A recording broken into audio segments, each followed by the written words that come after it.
So, okay, Dave, what do we do if we don't have that sort of advantage where we can play for a kingside attack straight away, or early on with an advantage in space, or having more development, or just having more pieces near the enemy king? Well, you might be able to attack a weakness, pick on a weakness, and either your opponent's pieces get in a tangle or they get distracted away from the king so that you'll be able to attack a bit later on. Here's an example of a game that I found very many years ago in a collection of games by Irving Cherniev called Logical Chess, which I enjoyed very much and I'd like to share with you. It's in an opening that you might not many of you play yet, called the Queen's Gambit. You might have heard of, at least, where white tries to tempt black into giving up the centre, and if they don't give up the centre, they defend the pawn. Well, white says, well, perhaps this bishop is not feeling very happy about the way that black's had to defend the pawn. So that's the Queen's Gambit, and we have a bit more development, as you might expect. Bishop to knight to d7 here.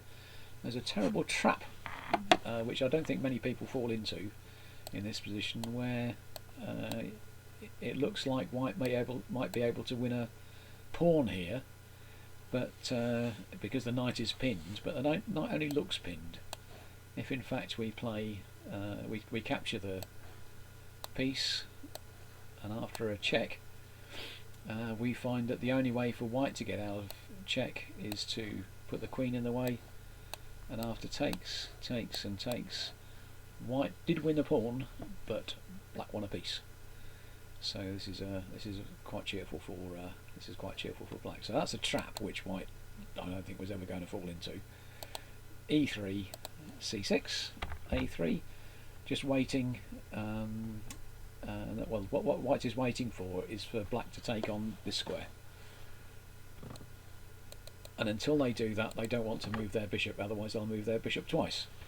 So we have a little, white is going to try and find useful moves to make that don't involve moving the bishop, and stubbornly black refuses to take on c4, and is also trying to find useful moves to make without taking on c4, but finally white moves the bishop and black captures on c4 to make the bishop waste some time.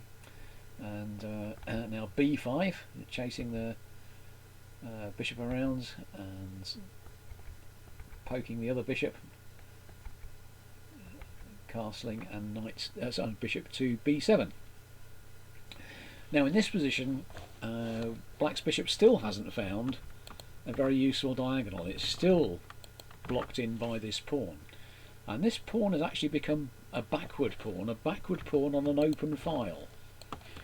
So that's a bit of a weakness, and white wants to keep that pawn weak and threaten to take it, and all the while that happens, the pawn is vulnerable, and also the bishop that's stuck behind it is pretty useless.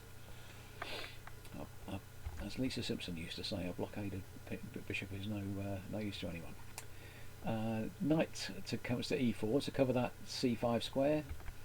Takes, and now white's attacking this c6 pawn with queen and bishop, and black decides that they don't like that white bishop sitting there, and they're going to attack it and make it move out of the way, which they do, and now black defends the c pawn, and also perhaps is thinking about moving the c pawn to c5, and allowing the bishop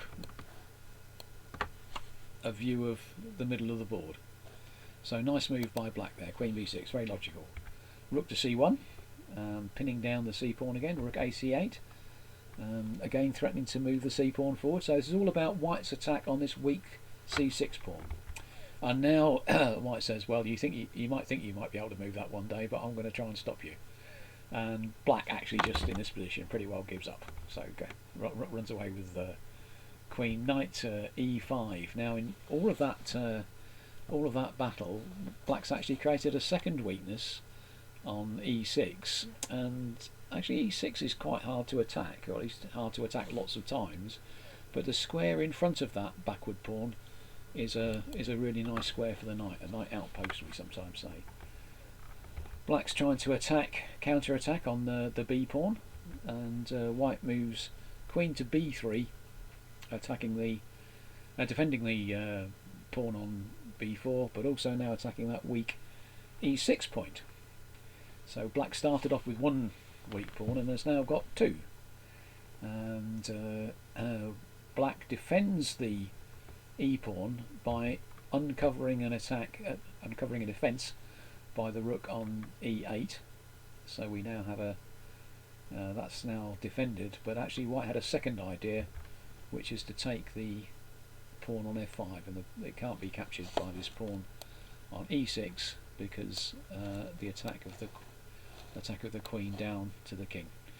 So that's a pinned piece, pinned pawn, which is only pretending to defend f5. So white's won a pawn, it seems. Queen to f6, bishop to b1, and now, hurrah, says black, I've regained the pawn, which indeed they have. So, but black's still got their two weaknesses, and the game actually ends rather quickly from here. Rook to c5, which definitely pins down that weakness on c6. a4 by by black. Queen a2. The queen comes back to d6. Queen to c2, which definitely reinforces the pressure on that c pawn, but also looks over towards the enemy king. Rook cd8, check, king f8, and bishop to g6. And now if the rook moves forward to e7, then this is going to be checkmate, and if black doesn't move the rook forward, they're going to lose the exchange, and that's enough to lose the game between these two very good players. And black resigned in this position. I mean, you might want to play on a bit from here, but that was that was enough.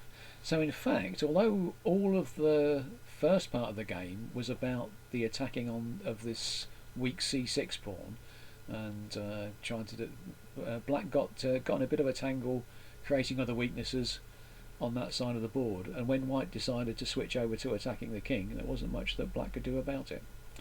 So if you don't have conditions to attack straight away, you may to attack the king straight away, you might be able to attack something else and then attack the king.